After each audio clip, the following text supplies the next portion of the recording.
I never thought the worst moment of my life would start with the sound of an email notification. It was 2:17 a.m. I couldn't sleep. Something was off. You know that gut deep twitch? That itch behind your ribs that screams, she's hiding something. I reached over, and her phone lit up, an unread email. Most people would say I shouldn't have looked. But if I hadn't, I wouldn't be telling this story. I opened it. You're my alpha. You remind me what it feels like to be wanted. The email was signed, "Forever yours, Kayla." Yeah, Kayla. My wife.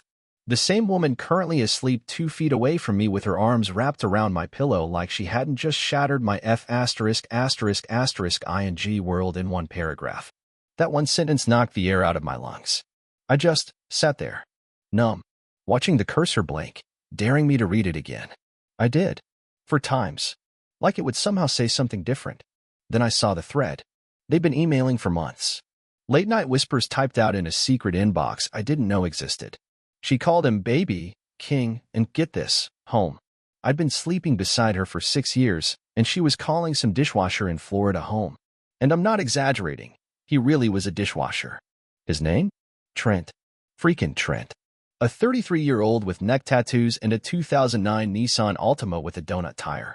My wife was trading me Jason, a corporate attorney with a waterfront home in Connecticut, for a guy who still played beer pong in his garage. I kept reading. When I'm with you, I feel alive. Jason's nice, but you're fire. You make me ache. She even sent him a photo. She was in our guest bathroom, the one I remodeled last year for her birthday, wearing nothing but that stupid necklace I gave her after I won my malpractice case. The one she said she never took off because it meant something. Yeah, apparently it meant nothing. My hand was trembling. My jaw clenched so hard I thought my teeth would crack. But I didn't wake her. Not yet. I wanted to burn the whole damn bed, but something inside me said wait. I forwarded every email to my private inbox. Then I walked into my office, poured a glass of Macallan, and started printing. Every single one. I wasn't gonna scream. I wasn't gonna beg. I wasn't gonna fall into that pit she dug. No. If Kayla wanted fire, I'd show her how fast I could turn her world to ash. She woke up the next morning like nothing had happened. Made coffee. Kissed me on the cheek. Even asked if I wanted to take the dogs to the park later. I stared at her and thought, you absolute snake. I watched her fake it, every smile, every flutter of her eyelashes, every I love you. And I realized, this wasn't new. She'd been acting like this for months. Emotionally distant. Overly nice. Too many girls' nights and gym classes that somehow ended with her phone on Do Not Disturb. I asked her casually, how's Haley? She blinked. Haley? Yeah. You said you were with her last Thursday. She fumbled for a second. Oh, yeah. I meant Rachel. We switched plans. Lie. Another one. She wasn't with Haley or Rachel. She was with Trent the dishwasher. I knew because that night, she sent him an email. Your lips should be illegal. I wanted to scream your name in the backseat. Backseat? Of what? Her leased Range Rover? The one in my name? I went to work like usual that day. But inside, I was planning her destruction. I wasn't just going to catch her. I was going to make sure the price she paid was heavy. Her betrayal wasn't going to be a secret whispered in the dark. It was going to be a headline in her family's group chat. And speaking of her family, they knew. Oh yeah, they knew. Her sister called her brave. Her mom told her she deserved passion. They cheered her on like she was starring in some damn rom-com. But when I walked into court 3 weeks later with a thick folder of evidence, photos, emails, timestamps, her fairy tale ended real quick. That passion? It cost them $540,000. While Alpha Trent washed dishes in a rented apartment with no Wi-Fi, I popped champagne on my deck and watched the sun set over the lake. And that was just the beginning. After I found the email, after I printed the evidence and poured that whiskey, something in me snapped, but it wasn't the way people expect. I didn't cry. I didn't scream. I didn't even confront her right away. I observed. Kayla thought she was clever. She thought she could balance 2 lives like she was auditioning for a Netflix drama, devoted wife by day, thirsting cheater by night. But the cracks were there. I just hadn't wanted to see them before. She started dressing up to go to yoga. Full makeup, curled hair, lace bras. Yeah, because Downward Dog really needs mascara and stilettos. She guarded her phone like it held state secrets. I once reached to grab it when it buzzed, and she yanked it back like I was defusing a bomb. It's just Haley, she snapped. Haley again. The girl she apparently sees 5 times a week, but I haven't seen since Christmas. I started keeping notes, days, times, excuses. She wasn't just lying. She was getting sloppy. Same story, different holes. One night she told me she was staying at her mom's, but I drove by. Her mom's lights were off. The house was dead silent. Meanwhile, her location? Some apartment complex on the edge of town. I waited outside in my car. At 2:11 a.m., I watched her come out. High heels, lipstick smudged, hair tousled like she'd been in a wind tunnel or a backseat. She didn't see me. That part stung the worst. She looked happy, carefree, like the lies weren't eating her alive, like I hadn't been the man who helped her build her dream business, covered her tuition for grad school, paid for her mother's surgery. And Trent? I found his social media. His Instagram bio said, "Real men don't ask permission." No job listing. No goals. Just shirtless selfies, pictures of protein powder, and bad tattoos. This was the guy she was sneaking off to? This was the guy who made her feel wanted? Meanwhile, I was pulling 60-hour weeks to keep our life together. She once cried because I didn't buy her favorite wine after a stressful day. I apologized. That same week, she wrote to Trent, "You spoil me. He never makes me feel special anymore." I spoiled her with security, with loyalty, with building a life brick by brick. He spoiled her with greasy fingers and motel receipts. One night, I couldn't take it. I stared at her while she scrolled through Instagram, giggling at memes. She looked up, smiled. "What?" she asked. "Do you love me?" She blinked. "Of course I do. Why would you even ask that?" I just nodded. She went back to her phone. That was the moment I decided it was over. But not in the way she thought. I wasn't going to pack a bag and cry into a pillow. I was going to win. Legally. Financially. Emotionally. I started moving assets. Quietly. Spoke to my firm's top divorce attorney. Opened a separate account. Canceled the joint credit card. She didn't even notice. She was too busy calling Trent her alpha. Funny how that word became my ignition. You want an alpha, Kayla? Okay. Just remember, alphas don't whimper. They don't chase. They conquer. And I was done playing the loyal husband. It was time to become the storm she never saw coming. 3 weeks after the discovery, I finally set the stage. I wasn't going to lose my mind in some cliché shouting match. I wasn't going to give her the satisfaction of seeing me broken. I wanted control. I wanted her to feel exposed, cornered, small. It was a Sunday morning, the one day she liked to make us breakfast, eggs, toast, coffee with that ridiculous oat milk creamer. She floated around the kitchen like a step-forward wife, humming, acting like the woman I married still existed beneath the layers of betrayal. I sat at the kitchen island with a folder in front of me. A plain black one. Inside, printed emails, time-stamped photos, screenshots of texts, even one hotel receipt with her signature. She placed a plate in front of me, kissed my cheek. I was thinking we could go to the lake later, maybe rent kayaks, she said, smiling like nothing in our world was crumbling. I pushed the folder toward her. "What's this?" she asked, frowning as she opened it. She didn't get past the second page. Her face drained of color. Her lips parted, then shut. Her eyes darted to me, then back to the folder. Page after page of undeniable truth, her naked words, her plans, her deception. She didn't cry. She didn't apologize. She laughed. A quiet, bitter little scoff that turned my blood to ice. "Wow," she said. "You really went full psycho, huh?" That was her first reaction. Not guilt. Not shame. Not even fear. Just mockery. "Are you serious right now?" I asked. My voice was calm. Controlled. Deadly calm. She flipped through a few more pages and muttered, "You were always so good at organizing things. Like building your future? Like suffocating me." I leaned forward. "Suffocating you? Is that what paying your debts was? Putting your name on the business? Keeping your family afloat? Was that suffocation?" She crossed her arms, ice cold. "You think just because you provide, you own me? That you're entitled to every breath I take?" No.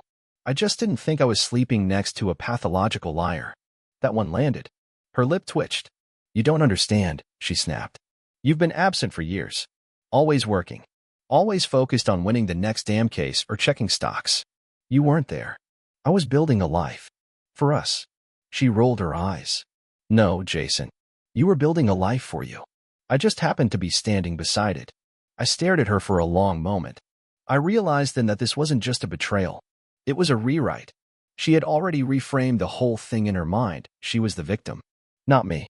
Not the one who got cheated on. Lied to. Used. Then why didn't you leave? I asked. If I was so unbearable, why not walk out instead of sneaking around like a coward? Her silence told me everything. Because she liked the money. She liked the house, the cars, the vacations. She wanted the security of a husband and the thrill of a side piece. She wanted everything. I stood. You're moving out by Friday. My attorney will be in touch. Don't try to touch anything in the safe. She flinched for the first time. Wait, Jason. No, I cut in. You made your choice. Live with it. She didn't say another word as I walked out the door. But the silence behind me wasn't peace. It was panic. Because she finally realized what she just lost. And that was just the beginning. You'd think that would be the end of it, the confrontation, the truth laid bare, the guilty party packing her bags in shame. But when you're dealing with someone like Kayla, it's never that clean. No, she wasn't just a liar. She was a professional manipulator. And her next move? Rally the troops. Within 24 hours, I got a call from her sister, Megan. Jason, I just want to say I'm really disappointed in how you're handling things. That was the opening line. Not, I'm sorry this happened. Not, how are you doing? No, just disappointment in me. I was sitting in my office, going over financials for the divorce. I put her on speaker, leaned back in my chair. Disappointed in what, Megan? That I found out your sister's been cheating on me for months. She's been unhappy for a long time, she said, in that righteous, holier-than-thou tone. You were so focused on your work, on your image. Kayla needed passion. There it was again. That damn word. Passion. Like I was supposed to nod and say, oh right, she just needed to feel passion, of course, that justifies lying and getting raw with a dishwasher in a Motel 6. Let me ask you something, I said, keeping my voice level. Would you be defending her if the roles were reversed? If I were the one sending half-naked emails and lying about business trips to go roll around with someone behind her back? Megan paused. Then came the real gem. Honestly, I think you'd be surprised how many women would understand. That told me everything I needed to know. This wasn't just Kayla. This was a culture in her family. Her mom, her sister, her cousins, they had all been poisoned by the same twisted mentality. If you're unhappy, do whatever you want. You're a queen. You deserve excitement. No accountability. No remorse. Just entitlement dressed in Instagram quotes and faux feminism. Later that day, I got an email from Kayla's mother. Long-winded, dramatic, written like a courtroom letter to the judge before sentencing. She wrote, Kayla is a beautiful woman with needs. You neglected those needs. You shouldn't be surprised this happened. She deserves to feel alive. I read it twice. Forwarded it to my attorney. I wasn't even angry. Not anymore. Just impressed. The mental gymnastics it took to spin cheating into empowerment? Olympic-level stuff. But while they were busy writing speeches, I was loading ammunition. I had bank statements. I had security footage of her entering and leaving that apartment complex on nights she claimed to be at Rachel's. I even had GPS logs from the car I bought her. She never knew I'd enabled location tracking after the third flat tire story didn't check out. I sent everything to my lawyer. Then, I sent one final email to Kayla. You said you wanted passion. Just know that sometimes, fire burns the one who lights it. I filed for divorce the next morning. She tried to delay. Claimed she needed time to process. That she still loved me in a way. She even suggested therapy. I ignored it all. Because when I walked into court, I wasn't just a husband seeking closure. I was a man carrying receipts. Every lie she told. Every night she said she was with the girls. Every photo she sent to her so-called alpha. The judge wasn't amused. Neither was her lawyer when I dropped the location data, the hotel receipts, and the email she thought she deleted. You're my alpha. You remind me what it feels like to be wanted.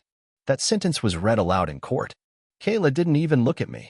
But her expression when the judge ruled in my favor, $540,000 in asset division and penalties, that was better than any apology she could have faked. As she sat there, stunned, her alpha was back in Florida, washing dishes for minimum wage. And me? I went home, popped a bottle of Dom Perignon, and toasted to the house they both tried to steal. Cheers, Kayla. Kayla didn't move out by Friday. She stalled. Said she needed more time. Said she had nowhere to go. Claimed her mom's house was being renovated. Another lie, of course. I drove past it the same day. Porch lights on, dog in the yard, same garden gnome by the steps. She was just trying to stay close enough to manipulate me. Maybe she thought if she lingered long enough, I'd break. that I'd fall back into the old rhythm of soft forgiveness, late-night conversations, maybe even one of those twisted closure cuddles she liked to pull after arguments. But she underestimated something vital. I didn't want her anymore. And not in the dramatic, I'm mad right now kind of way. I mean at a bone-deep level, my entire system had purged her. I could barely stand to look at her. Her voice grated. Her perfume, once intoxicating, made my stomach turn. She wasn't Kayla anymore. She was just the stranger who slept in my house. But the thing about people like her? They don't fade quietly. A few days after court, I came home to find her in the living room, crying into a bottle of rose, mascara smudged like she was in some indie film heartbreak scene. She had her laptop open, Facebook pulled up, and my name in a post that read, "You think you know someone, until they weaponize your worst mistakes and humiliate you publicly. No one's perfect. Some people just know how to bury their flaws better than others." She didn't tag me, but everyone knew who it was about. Within minutes, her followers were chiming in. "You're so strong, babe. He never deserved you." Sometimes people outgrow each other. I read it, walked past her, didn't say a word. She followed me down the hallway. "So that's it? You're just going to act like none of this mattered?" I stopped, turned slowly. "Kayla," I said, "it mattered enough for me to make sure it ends right." She scoffed. "You loved me once." I nodded. "And you killed that man." That shut her up. For the first time in weeks, she didn't have a comeback. Just stood there, arms crossed, trying to hold together the collapsing version of herself she'd built in front of everyone else. By the next week, I changed the locks. She was officially out. Her clothes, her makeup, her photo albums, all boxed, sealed, and stacked in the garage. I even hired a moving crew to help her. She didn't show up on time. 2 hours late, with sunglasses on and attitude turned up to 11. She didn't say thank you. Didn't look back. Just like that, she was gone. The silence afterward was brutal. I'd be lying if I said it was easy. The first few nights, I couldn't sleep in our bed. I stayed on the couch, staring at the ceiling, reliving every "I love you" she whispered while texting Trent under the table. Every night she climbed into bed after, working late, smelling like cologne I didn't own. There's no heartbreak like knowing you were faithful to someone who saw you as a convenience. But you know what helped? Her Instagram stories. 3 weeks after the divorce was finalized, she posted a boomerang of her and Trent clinking plastic cups at a backyard party. The caption? "Real love. No judgment. No expectations." I laughed out loud. No expectations? Yeah, because rent was free and reality hadn't hit yet. But I knew it would. Fast. Because passion without foundation is just a spark. And eventually, sparks die in the dark. Let her find out the hard way. Me? I was already rewriting my story. 2 months after the divorce was finalized, I got a text from an unknown number. "Hey, can we talk? I miss you." Not like that. I don't know. No name, but I didn't need one. The punctuation gave her away. Kayla had a way of typing like she was trailing off into her own head, expecting someone else to finish her thoughts for her. That's how she lived too, never taking responsibility, always floating through the consequences like they were someone else's problem. I didn't reply. But curiosity? That's a different beast. I clicked her profile later that night. Her once perfectly curated Instagram feed had gone dark. No inspo quotes. No vacation throwbacks. No more latte foam hearts or girls' brunch snapshots. Instead, a new post. "Growth is painful, but regret is worse." Below it, one like. From Trent. I smiled. I don't know what she thought she'd find in that man. Maybe she expected him to be some kind of romantic outlaw, rough on the edges, but secretly sensitive. Maybe she thought rebellion felt like love. But reality was settling in. Because Kayla had traded financial security, emotional loyalty, and stability for a man who posted gym mirror selfies and called pizza rolls dinner. I got more updates than I wanted. Not from her, no. She knew better than to come crawling back with open hands. But mutual friends, old neighbors, even a few of her former coworkers started talking. Apparently, Trent had moved in with her. Correction, she had moved into his place. A one-bedroom rental with peeling laminate floors and a broken AC unit. Her fancy decor? Gone. Her wine fridge? Replaced by a mini fridge stocked with cheap beer and takeout leftovers. She was posting less and less, slowly fading from the online world where she once lived. Then came the good part. One of her friends, Lisa, met me at a networking event. She pulled me aside near the bar, hesitated, then said, "I'm not supposed to say this, but she's miserable, Jason." I raised an eyebrow. "You think I care?" Lisa sighed. "I know you don't. But I thought you should know she says she made a mistake. That she thought you'd come chasing. She thought she'd break you." "Tell her congratulations," I said. She finally succeeded in breaking something, her own life. It hit me then how much power she used to have over me. One tear from Kayla could reroute my whole day. One fight could ruin my week.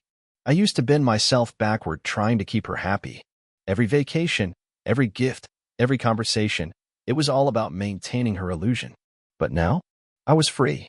And she? Well, she'd gotten her alpha. Only problem? Alphas don't pay bills. One afternoon, I got an email from her lawyer. She was requesting to revisit spousal support. Claimed her living situation had become unstable. That her income wasn't enough to cover her lifestyle. That I had resources to spare. I forwarded it to my attorney with one sentence. "Tell her I already paid for my freedom." And that was it. I never responded to her directly. I never saw her again. But I heard through the grapevine that Trent got fired from the restaurant. Showed up late too many times, reeked of weed, fought with the manager over tips. Kayla picked up a job at a call center. 9-hour shifts, headphones on, telling angry strangers their warranty didn't cover accidental damage. Funny how passion tastes different when it's served cold with a side of overdue rent. She once told him in an email, "You make me ache." Now she probably just aches for Advil and air conditioning. As for me, I stopped looking back. Because every time I did, I realized I didn't lose her. She lost me. The first morning I woke up alone in that house, it was too quiet. I won't lie and pretend it didn't sting. Her side of the bed was cold, untouched. There were no hair ties on the nightstand, no perfume in the bathroom air, no passive-aggressive notes on the fridge telling me we were out of oat milk again. Just silence. But then I remembered something. Silence isn't the absence of love. It's the absence of chaos. And I started to breathe. I cleared out the closet first. Every dress, every heel, every forgotten gym bag with extra clothes she never wore to yoga. I packed them up with the kind of precision only anger and betrayal can fuel. But by the time I finished, I wasn't angry anymore. I was clean. I donated everything. Didn't sell it. Didn't burn it. Just removed her from the story like an unnecessary chapter in a better book. Next came the bedroom. I stripped the sheets, tossed the mattress, repainted the walls. Took down our wedding photo and replaced it with a framed print of a mountain range. Something solid. Something that didn't lie. My friends started checking in more. The real ones.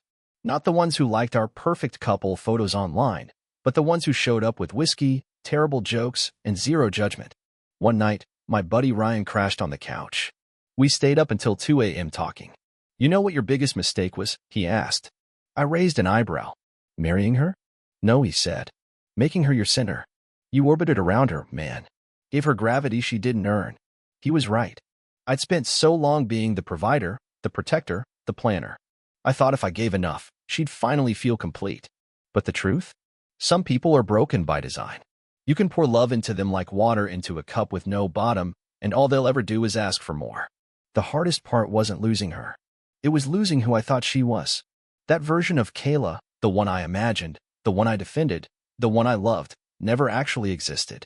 She was a character I wrote in my head, dressed in real skin. And when that illusion died, I had to mourn her like she was real. But grief is a process. And rebuilding? That's where the power lives. I started going back to the gym.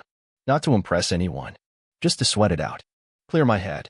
I stopped drinking whiskey every night and switched to tea like some corny Pinterest dad.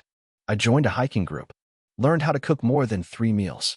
And somewhere along the way, I started laughing again. Not the polite chuckle you give to coworkers. I mean the kind of laugh that comes out of your chest and surprises you. The kind that says, yeah, I'm still alive. Still me. One day, I was walking through the grocery store and saw someone who looked like her. For half a second, my stomach flipped. But then she turned, and it wasn't her. I felt relief. Not sadness. Not longing. Just pure, weightless relief. She didn't haunt me anymore. The love I gave her? It wasn't wasted. It wasn't pathetic. It was real. And I gave it fully with everything I had. That's not weakness. That's strength. She'll never get that kind of love again. Not from Trent. Not from anyone. Because to receive something pure, you have to be able to hold it. And she was too busy chasing sparks to realize she was holding a flame. By the time I walked out of that store, I realized something. I hadn't just survived her betrayal. I had outgrown it. You never walk away from something like that untouched. Even after the dust settles, after the lawyers stop calling, after her scent fades from the sheets and the house echoes with peace, you carry it. Not like a wound. Wounds heal. This was more like a scar carved into the part of me that once believed love was bulletproof. But scars don't mean weakness. Scars are proof you survived. I've been asked, mostly by friends, some by strangers online who heard bits of my story, if you could go back, would you still have married her? And the truth? Yeah, I would. Because without her, I wouldn't have learned what real love is not. Love isn't keeping score. Love isn't lying at night while someone's phone lights up with someone else's name. Love isn't weaponizing guilt. It's not cheating and calling it self-discovery. It's not burning a home down just to feel warm for a second. Kayla taught me that. She taught me that not everyone who smiles at you in a white dress means it. Some people say, I do, and already have one foot out the door. Some people kiss you goodnight while texting someone else, I miss you. Some people can sleep soundly next to the person they're betraying because the lie has become their truth. And I taught myself something too. That loyalty, when given to the wrong person, isn't noble. It's a leash. The night I found that email, "You're my alpha. You remind me what it feels like to be wanted," was the night I stopped trying to be enough for someone who never intended to stay. It took me months to realize the freedom that came with that. Because here's the brutal honesty. I wasn't perfect either. I worked too much. I missed dinners. I got caught in ambition. But I never disrespected her. Never betrayed her. I believed in the vows. I fought for the marriage even when I was the only one swinging. And in the end, that's not weakness. That's integrity. Kayla's family told her she deserved passion. Maybe they were right. But passion without principles is just recklessness in a prettier dress. And she got exactly what she chased: fleeting attention, cheap highs, and a man who couldn't hold a candle to what she already had. Trent, her so-called alpha, couldn't even hold a job. Last I heard, he was living with his cousin after she kicked him out during a fight over utility bills. Apparently, he thought she'd handle it. Sound familiar? As for her, she deleted her social media. Word is, she's back at her mom's place, rebuilding. Maybe she'll convince someone else she's the victim. Maybe she'll find another man to orbit around her chaos. But it won't be me. Because now, I'm awake. And if I had one piece of advice for any man reading this, anyone sitting in that same silent kitchen, wondering how the hell everything fell apart, it's this. Don't chase someone who runs toward fire and blames you for the burns. Don't fight to stay where you're being slowly unmade. And above all else, when you catch them lying, cheating, disrespecting you, don't yell. Don't cry. Don't beg. Build. Build your case. Build your exit. Build your next chapter. Quietly. Powerfully. Without theatrics. Because nothing hits harder than walking into a courtroom with every receipt while they sit there stunned, realizing you didn't just survive. You won. And the best part? While they're stuck washing dishes in a rented apartment, still chasing the next thrill. You're somewhere better. Champagne cold. Future clean. Scars, yes, but smiling. Because in the end, you didn't lose. They did.